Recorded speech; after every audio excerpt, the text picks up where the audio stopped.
Hi, I'm Caroline from EmpowerIn, and I've partnered with nursejournal.org to cover the topic of how to become a nurse practitioner and what to expect when you get there. We really hope this video helps you out a lot, and if it does, please do us a favor and give the video a thumbs up. Without any further ado, let's get right into the video. Did you know that nurse practitioner ranked number 2 in the US News list of the best healthcare jobs of 2017? Well, not only did nurse practitioner do that, but it also ranked number 2 in US News list of the 100 best jobs of 2017. So that's number 2 out of all of the careers in the US. These rankings are based on things like greatest hiring demand, salary, best future outlook, growth, stress level, and work-life balance. Considering all of these benefits and the current state of healthcare, there has never been a more exciting time to become a nurse practitioner and to use your talents to change lives. As a nurse practitioner, you can enjoy benefits like more fulfillment and purpose through greater autonomy and responsibility with your patients. In 21 states, and possibly more in the future, nurse practitioners can even have their own practice. A higher salary. $107,000 per year was the 2016 median pay, according to the U.S. Bureau of Labor Statistics. Being in such high demand that you can choose what healthcare setting you want to work in and what kind of hours you want to work. You can also enjoy a greater intellectual challenge in your career, requiring you to use your advanced knowledge to solve people's healthcare problems. And finally, a greater level of respect from your peers, family, and friends. If you've decided that you're ready to take your rewarding career as a nurse to the next stage, then let's dive into how you go about becoming a nurse practitioner and what to expect when you get there. Education pathways to become a nurse practitioner.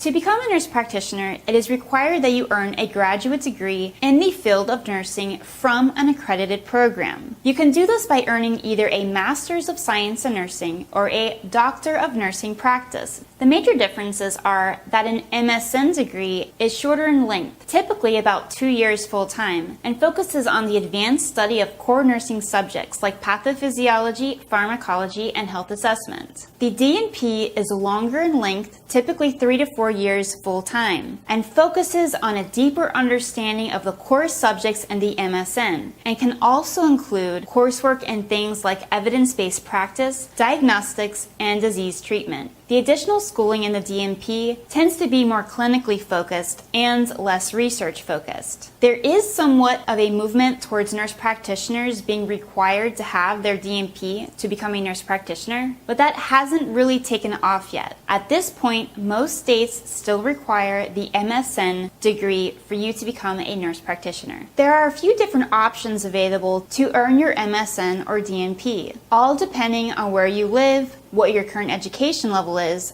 and your experience as a nurse. Some graduate nursing programs are entirely in person, some are entirely online, and there are also hybrid programs that are gaining popularity and are a mix of in-person and online. If you already hold your Bachelor's of Science in Nursing and even have just a year or two of experience as an RN, then you have several options available for your MSN and DNP programs. There are several in-person, entirely online, and hybrid programs that are BSN to MSN, and many that are flexible and offer part-time enrollment, so you can still work while attending. If you don't have a BSN but are an RN with experience, then there are programs out there called bridge programs to take you from your RN to your MSN. Some of them also have you earn your BSN before the MSN. These programs include everything you need to go from your RN to all the way to NP. The other alternative is to earn your BSN first and then apply to a BSN to MSN program that was described earlier. The right choice for you will ultimately depend on your personal circumstances and preferences. Nurse practitioner educational requirements and prerequisites. So how do you get accepted to one of these programs? There are a few general NP program prerequisites that you need to satisfy in order to apply and get accepted. The prerequisites to enter a NP program include a bachelor's in nursing. This is required because graduate level coursework builds off the foundation coursework of your BSN. However, if you are entering an RN to MSN program, as mentioned earlier, then your BSN would not be a prerequisite. Next, You must have an active registered nurse license and have passed the NCLEX RN exam. You also typically need 1 to 2 years of clinical experience as a registered nurse. Your GPA must be within the program standards. It's typical for most schools to be looking for a 2.5 to 3 or better. A higher GPA will certainly make you a more competitive applicant, though it's not the only thing that's considered by the program. Some programs will require you to take the Graduate Record Examination, or GRE, and require a minimum score, although plenty programs do not require the GRE, and some programs require professional letters of recommendation. Make sure you find a program that is accredited. When you're researching and choosing a nurse practitioner program, one important thing to keep in mind is to look for an accredited program. An accredited program is one that has been verified to meet the state board approval by either the Accrediting Commission for Education in Nursing, ACEN, or the Commission of Collegiate Nursing Education, CCNE. This is important because it guarantees the quality of education in the graduate program to be thorough and up to modern professional standards and science. You want to avoid programs that aren't accredited because it can open the door to issues obtaining your state licenses and continuing your education further down the road. Sticking with an accredited program is the safest way to make sure you are covered to obtain all your state and national licenses and certifications, and to ensure you don't have any road bumps in your career as a nurse practitioner. This can easily be done by simply searching the accredited programs at the acennursing.org or aacn.nche.edu,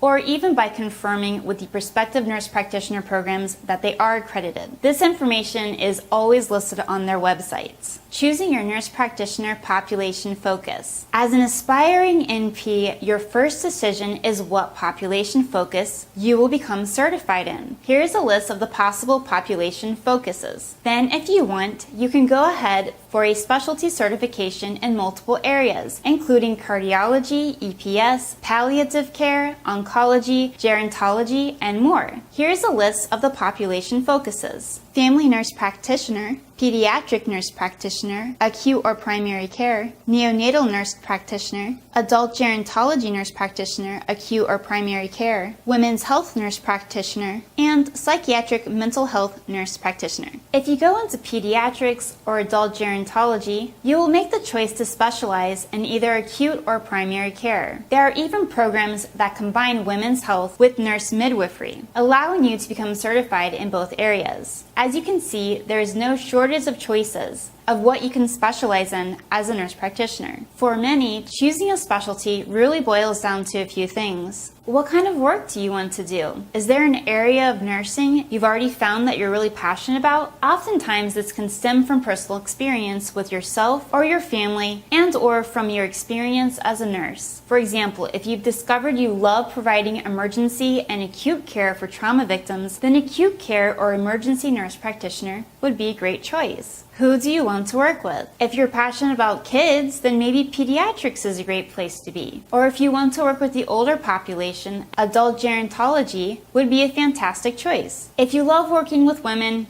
consider women's health. Also consider what kind of lifestyle do you want and what hours do you want to work. Keep in mind that primary care and outpatient clinics will have more structure and predictable hours, while acute and emergency care could be heavily weighted to an on-call work schedule and unpredictable hours, including weekends and holidays. What setting do you want to work in? Do you only see yourself working in hospitals, outpatient clinics, or emergency rooms? What setting do you want to work in? Do you only see yourself working in hospitals, outpatient clinics, or emergency rooms? Is salary really important to you? In general, specialties like emergency, acute care, neonatal, and others like that require longer and less predictable hours, but they also typically pay a little bit more. So if salary is important, you might want to keep that in mind. Choosing a population focus and specialty may seem really difficult to some, and to others, it's the easiest part of the process. The important thing is to evaluate it based on your preferences and feelings, and know that choosing a specialty, it's not a one-time shot to get it right. If your passion changes,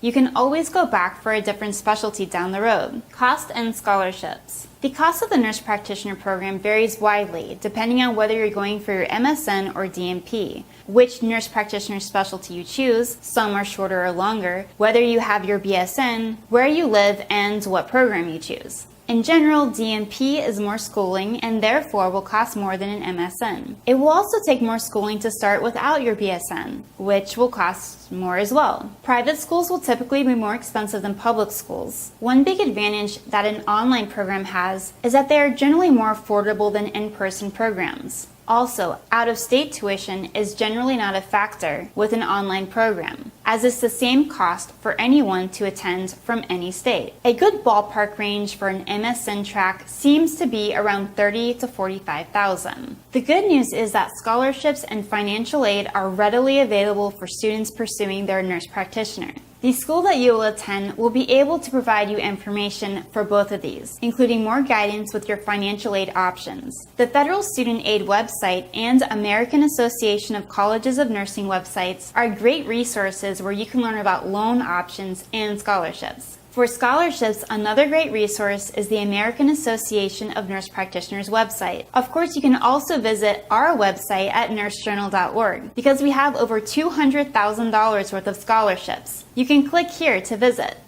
A growing field. Career prospects and salaries. Nurse practitioners have never seen a more exciting time for their career outlook and have never been needed more in healthcare than they are now. 3 of the biggest reasons NPs ranked number 2 in the US News list for jobs in 2017 is the current hiring demand, future outlook, and salary. The US Bureau of Labor Statistics estimates the NP career growth to be much faster than average at 31% from the years 2014 to 2024. Overall, they estimate 53,000 new jobs to be created in that time. This explosion of growth for NPs is largely due to the shortage of healthcare providers, the aging baby boomer population in need of care, and more people having access to health insurance and health care, and people living less healthy lifestyles. With the way legislation appears to be moving in the future, you may be able to have your own practice in any state. As it stands, 21 states and DC allow this, which means if you're ready to take the leap one day, you could run your very own practice exactly how you want and be a real business owner, if this is what excites you.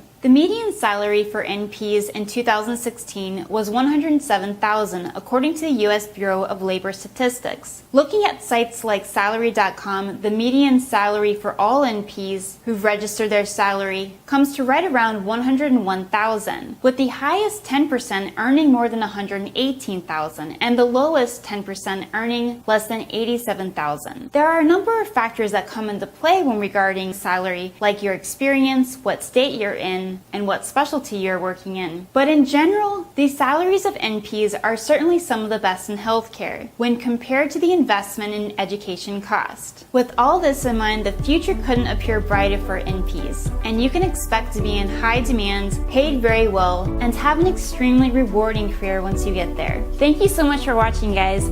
Make sure you visit nursejournal.org, a popular social community for nurses worldwide. One of their best features is this page right here, which houses over $200,000 worth of scholarship opportunities. This is just the start of what they have to offer. Click here to visit nursejournal.org.